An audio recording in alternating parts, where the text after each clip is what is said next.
Imagine your favorite TV show, right? At its peak, just disappearing off the air. Poof, no finale, no explanation. Well, that's basically what happened to a whole generation of British sports fans. Today, we're diving into the mystery of the Wrestler magazine and how its disappearance left a huge hole in the history of a national obsession. So think about that question, because that's exactly what this is. An entire cultural record. The story of a phenomenon that gripped a nation, just gone. October 1972. That was it. No big announcement, no sad farewell in the editor's column. The presses just stopped. For fans all over Britain, it was like their favorite story just ended mid-sentence. Okay, so to really get a grip on this mystery, first we have to understand what was lost. This wasn't just some random magazine. This was a 149-issue cultural institution that suddenly and completely vanished. You've got to picture it starting way back in 1961. This wasn't just a magazine. For wrestling fans, it was the magazine. It was the official, glossy record of the heroes and villains they were watching in packed-out halls and on TV every single week. It made the whole thing feel real, important. And that's what makes this whole thing so bizarre. This wasn't some failing publication on its last legs. In fact, many readers felt the 1972 issues were some of the best they'd ever put out. So when it just stopped, it was completely baffling. And here's the kicker. We still have no idea why it happened. None. There are no records, no official statements. The people who actually ran the magazine, they're as much of a mystery as its disappearance. It's like it just evaporated. So to really understand why this magazine vanishing was such a huge deal, we need to kind of set the stage.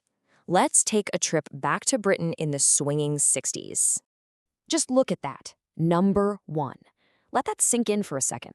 This wasn't some niche hobby for a few diehards. Professional wrestling was a mainstream spectacle. It was a dominant force in British culture, bigger than any other sport you could watch with a roof over your head. So on the one hand, you had these massive characters on TV every week, becoming absolute household names. But the Wrestler magazine, well, that's where you got the real story, the backstory, the amazing photos.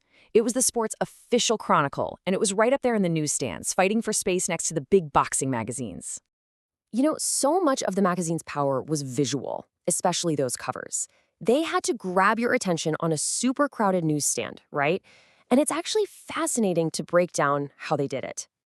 It turns out, the editors pretty much had a 4-part playbook for their covers, and each type of photo had a very specific job to do when it came to building the drama and defining these larger-than-life characters. First up, you've got the classic action shot. This is all about capturing that moment of pure chaos and athleticism. It's not just a picture of two people fighting. It tells a whole story. You can almost feel the impact, the energy, its peak drama completely frozen in time. Next, there's the wrestling hold shot. Now this was all about building a character's brand. It wasn't just about technique. When you featured a wrestler's signature move on the cover, you were defining who they were in the ring. It was their trademark, their calling card. And then there was something completely different, the character pose. These were quieter moments, but wow, were they packed with meaning. More often than not, it was a villain, maybe caught in a hold, but using that moment to sneer and shout insults at the fans in the front row. It was pure theater. And all of this incredible visual storytelling, well, it all worked together to create these really clear archetypes. The covers told you exactly who you were supposed to cheer for and exactly who you were supposed to boo. It was so clear, right?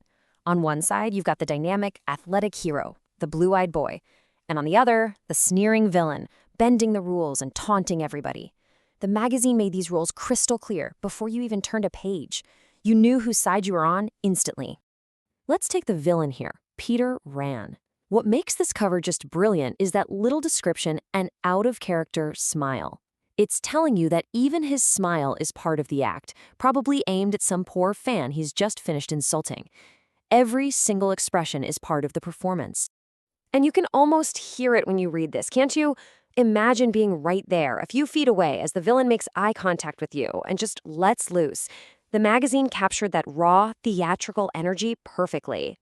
But then on the flip side, you had the heroes. A fan named Peter really nailed it here when he described wrestler Leon Fortuna. He was a blue-eyed boy, the classic good guy. The magazine was brilliant at building that powerful emotional connection between the fans and the stars. Which brings us right back to where we started, that abrupt, shocking end. What was the real fallout when this amazing history book just slammed shut for good? Well, this right here is probably the single biggest consequence.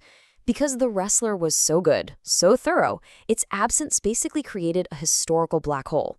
Seriously, historians today find it easier to research what happened in the 1960s than the era that came right after the magazine folded. The main record was just gone. And what do we miss out on? Oh, only some of the biggest moments in the history of the sport. The legendary McManus-Paulo feud heating up again, the birth of an absolute icon in Big Daddy, Steve Logan's incredible title win. All these massive moments happened, but they never got immortalized in the glossy pages of The Wrestler.